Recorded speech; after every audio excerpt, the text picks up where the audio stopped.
Hello दोस्तों, चलिए आज के लेक्चर में देखते हैं स्टील स्ट्रक्चर के टाइप्स ऑफ जॉइंट्स और कुछ बेहद इंपॉर्टेंट डेफिनेशन। वो भी बैठ के आराम से अपने अपने घर और आपके साथ रहेंगे आपके अपने अविनाश सर। तो देर किस बात की है, फटाफट शुरू कर लेते हैं आज का लेक्चर। देखिए दोस्तों, जब भी आप स्टील स्ट्रक्चर डिजाइन कर रहे हो इसका मतलब दो मेंबर्स को एक साथ ज्वाइन कर रहे हो।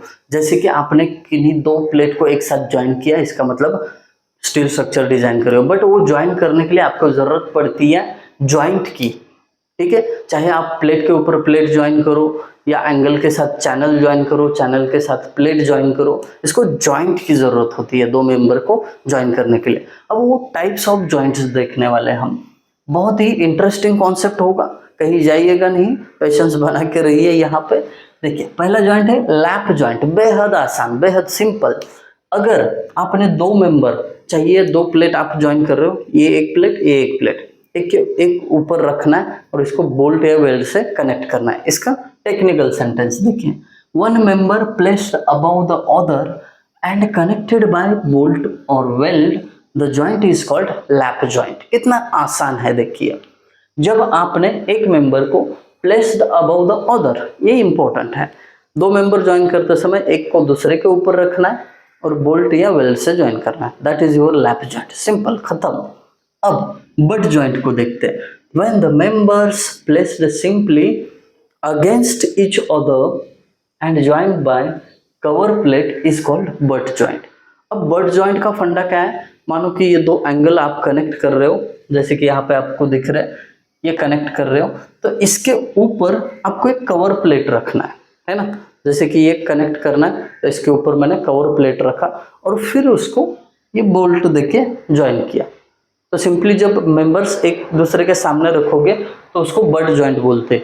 ये सिंगल कवर बट ज्वाइंट होगा, ये डबल कवर। डबल क्यों? क्योंकि दोनों साइड प्लेट दी है, यहाँ पे एक ही साइड प्लेट दी है, तो ये हो गया आपका बट ज्वाइंट। अब एक एक्स्ट्रा की बात बताता हूँ जो बुक में शायद नहीं है। मेंबर्स जरूरी नहीं कि एक दूसरे के सामने ही रहे, कभी कभी ये परपेंडिकुलर भी रह सकते हैं एक दूसरे को। तो उस टाइम पे भी देखिए ये एक दूसरे के अगेंस्ट है ना, तो इसके ऊपर कवर प्लेट डाल के भी ज्वाइन कर सकते हो। तो इसको भी क्या बोलेंगे आप? But joint. इसका मतलब मोरल ऑफ द स्टोरी ये है, जब मेंबर्स 180 डिग्री में एक दूसरे के सामने रखे जाएंगे और एक दूसरे को परपेंडिकुलर रखा जाएगा, और उस टाइम पे जो ज्वाइंट होगा उसको क्या बोलेंगे? बट ज्वाइंट है। दैट्स इट, फिनिश करते हैं इसको यहाँ पे। अब definition and detailing of bolts. अगर आपने अभी तक चैनल को सब्सक्राइब नहीं किया ना, फटाफट कर लीजिए, फिर डेफिनेशन बता देता हूँ मैं आपको। क्या बात कर रहे हो भी गया होगा आपसे, ठीक है। Gross cross sectional area. अब ये किसकी बात कर रहे हैं? बोल्ट की बात कर रहे हैं। देखिए पहले मैं बोल्ट का एक अच्छा सा पिक्चर निकालता हूँ। अब ये हुआ इसका थ्रेडेड पोर्शन, ठीक है। अब इसको अच्छा बोलो, पूरा बोलो, बट मेरे लिए आपके लिए अच्छा ही होगा, इसको समझ जाओ बस। ये बोल्ट का हेड है, ये शंक एरिया है। अब area of unthreaded portion of the bolt और shank. Gross cross sectional area मतलब क्या होता है? जब अनथ्रेडेड एरिया का आप डायमीटर लेके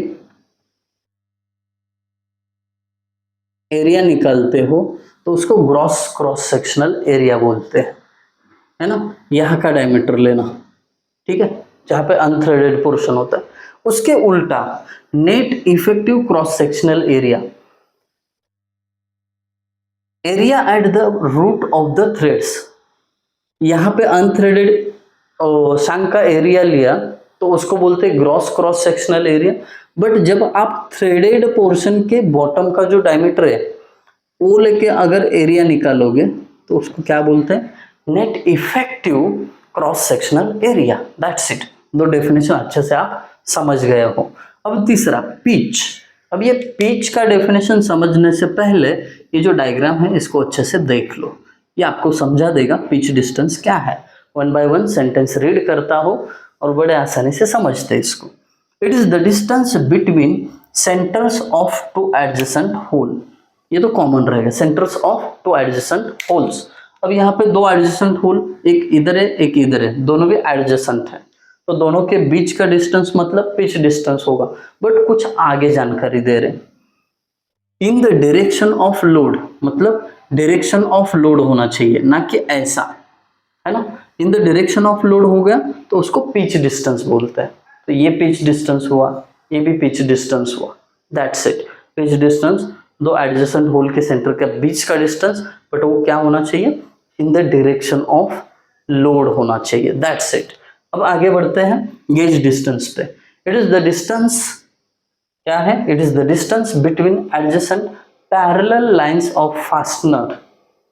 ठीक है, दो पैरेलल लाइन, ऐसे भी ये दो पैरेलल लाइन है, ये ऐसे भी पैरेलल लाइन है, बट कौन सा लेना है ये आगे तय होगा। देखिए, perpendicular to direction of load, ये इंपॉर्टेंट है, ये इंपॉर्टेंट है, परपेंडिकुलर। तो अभी क्या हो गया, लोड को परपेंडिकुलर क्या हो जाएगा, ये हो जाएगा।